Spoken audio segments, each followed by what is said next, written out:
All right. Dan said right before the show, Donald Trump, luckiest man in politics.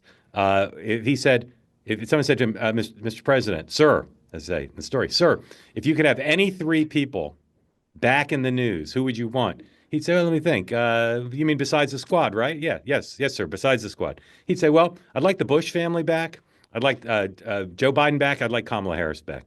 So the Bushes are back because Rosie O'Donnell. tomorrow tomorrow at the White House they're honoring Barbara Bush with a stamp. President Bush, 43, is not going. Dora Bush is going. I have to say, I know this from reporting from 2016.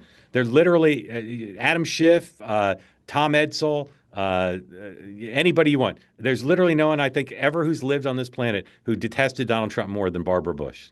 I feel comfortable in saying that. And yet they're honoring her in the White House tomorrow. Incredible. I need more backstory there. Hopefully we'll have that tomorrow.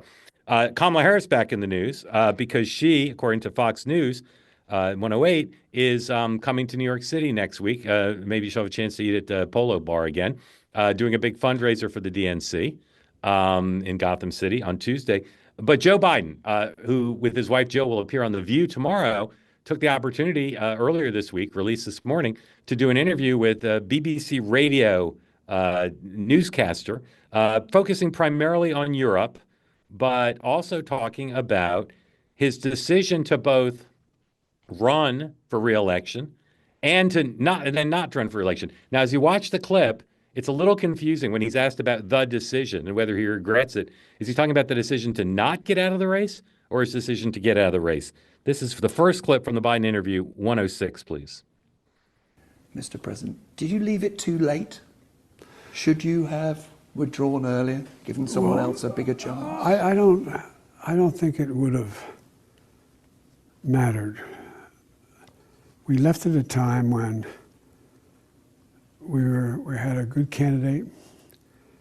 She was fully funded, and what happened was I had become what we had set out to do. No one thought we could do, and become so successful on our agenda. It was hard to say, "No, I'm going to stop now." I meant what I said when I started. That I think I'm prepared to hand this to the next generation. It's a transition government. But things moved so quickly that it made it difficult to walk away, and it was a hard decision. But regrets, though? No, I think it was the right decision. I think that well, it was just a difficult decision. All right, I could call bullshit on almost every syllable, but the thing I'll focus on, he did not think Kamala Harris was a strong candidate.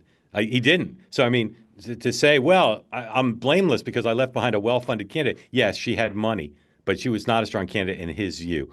Dan, again, it's confusing to me because I don't know if they're talking about the first decision or the second, but what's your reaction to that agonizing clip? Why is he doing this? Like, it's not helping the party and it's not helping him.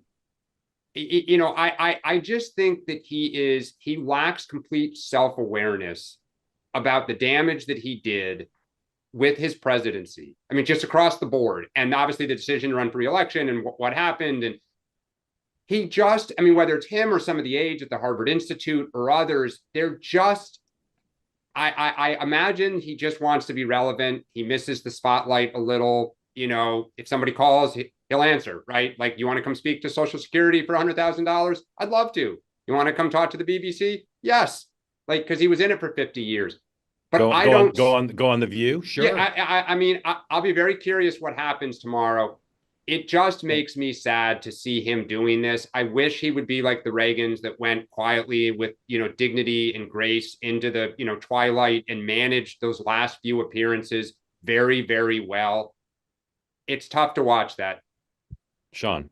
Yeah, in the spirit of the conclave starting today, I'll temper my comments, but I would just say I'll associate it more with Dan, which is, where's Jill Biden in this? Meaning, I He's thought going on The View with them. I know, but that's what I mean. That Jill has always been so protective of him and his image. The idea of allowing this to happen to me is embarrassing for him. Yep.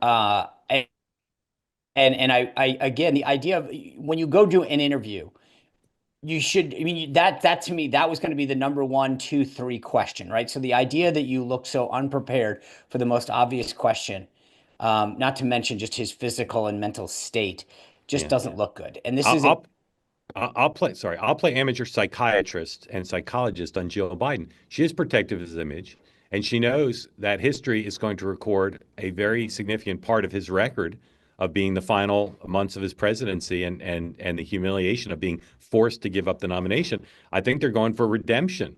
Good luck if that's the kind of quality of presentation he's going to have for redemption. They say that something that's easy is like a walk in the park. Well, easier than a walk in the park, hit the subscribe button, be part of the two-way community, never miss an episode, be part of our conversations.